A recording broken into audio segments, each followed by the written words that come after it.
Assalamualaikum warahmatullahi wabarakatuh. Surat terbuka untuk Ibu Menteri PAN dan RB Republik Indonesia serta anggota Komisi 2 DPR RI.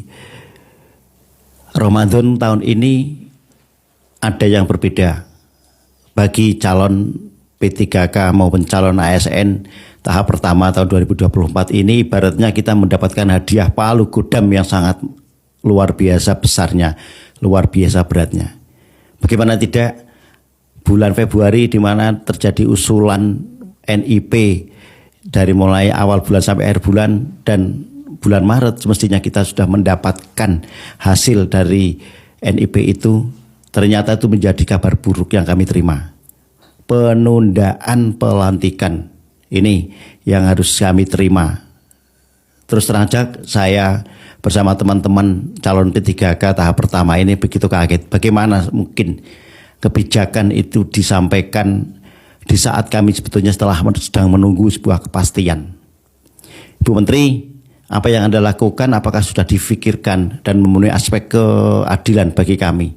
Kami sudah berjuang sejak pertengahan 2024. Dari mulai pemberkasan, tes, dilanjutkan dengan teknis-teknis yang lain, dan itu semua membutuhkan energi, effort yang berlebih serta biaya.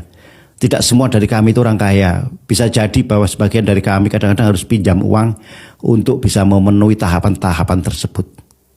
Tapi hari ini harapan dan asa yang kami miliki sirna ketika dalam RDP kemarin Menpan RB dan Komisi 2 sepakat untuk menunda pelantikan di tahun 2006, tepatnya bulan Maret untuk calon P3K serta bulan Oktober untuk ASN. Kami bertanya-tanya kenapa kebijakan itu begitu mudah untuk dilakukan. Ini menyangkut masalah nasib, menyangkut masalah anak bangsa yang sudah banyak melakukan pengorbanan bagi negara ini. Tiba-tiba semua asa itu hilang begitu saja. Mungkin dalam tata kelola pemerintahan itu dianggap wajar. Hanya yang kurang adalah empati yang tidak pernah dimiliki. Anda tidak pernah berpikir bagaimana resahnya teman-teman di daerah, teman-teman di lapangan ketika mendengarkan penundaan. Apakah yakin di bulan Maret nanti kita jadi dilantik? Bisa jadi ada penambahan waktu lagi sehingga kami lupa dan enggan untuk mengurusnya. Kalau itu sudah terjadi memang tidak ada niatan baik dari pihak Menpan RB. Bu Menteri, Anda bayangkan teman-teman yang sudah puluhan tahun mengabdi dan menjadikan tahun ini sebetulnya tahun-tahun penentuan untuk bisa merasakan statusnya sebagai P3K. Mereka yang sudah berusia limit sampai mendekati masa usia pensiun bisa jadi di bulan Maret tidak lagi menerima SK karena mereka sudah terkadung pensiun. Kalau sudah seperti ini siapa yang berdosa? Anda sudah merampas hak yang semestinya menjadi hak para calon P3K ini. Mereka sudah banyak berjuang, Bu.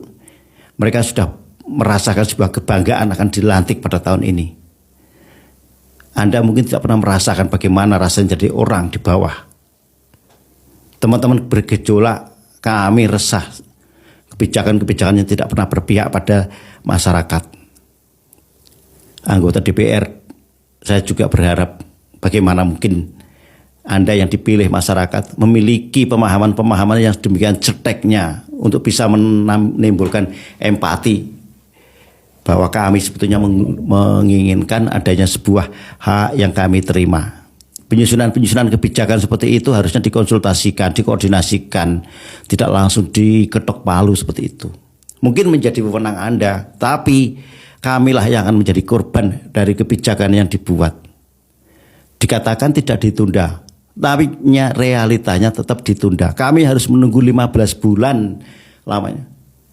Kira-kira kalau kami harus menunggu sampai 15 bulan, dari mana gaji yang akan didapatkan? Karena banyak juga teman-teman yang sudah tidak menerima gaji bulanan, sudah kadung resign karena sudah terdaftar sebagai calon P3K. Kalau sudah seperti ini, siapa yang akan bertanggung jawab? Siapa yang berdosa dengan kebijakan seperti ini? Janganlah berlaku zalim dengan kami. Kemarin di sidang rapat dengar pendapat ada sebuah statement, jangan sampai calon P3K itu mendoakan untuk hal-hal yang zalim. Ya, Kami tidak akan pernah mendoakan hal-hal yang buruk. Karena dalam agama saya sebagai seorang muslim dilarang untuk mendoakan buruk pada orang lain. Karena dampaknya akan kembali pada diri kita sendiri. Tapi dari sekian juta orang-orang calon P3K dan calon ASN, siapa yang bisa menjamin? Siapa juga yang tahu bahwa ketika bulan Ramadan, di mana doa itu kadang-kadang tidak ada hijab antara makhluk dan Allah. Bisa jadi salah satu doa kita akan dikabulkan. Kalau itu terjadi, apa yang akan Anda bicarakan? Anda ditanggung negara untuk gajinya. Dengan gaji yang sudah luar biasa besar, tunjangan operasional serta kemewahan duniawi. Sementara kami, tidak ada satupun yang bisa kita raih setelah kebijakan itu Anda buat. Apakah ini tidak Anda merasa berdosa untuk melakukan itu? Penyusunan kebijakan saya yakin tidak hanya masalah-masalah tata pemerintahan, tapi juga harus memperhatikan aspek-aspek empati, aspek-aspek sosial. Jangan sampai keresahan yang menggunung itu nanti menjadi efek bola salju.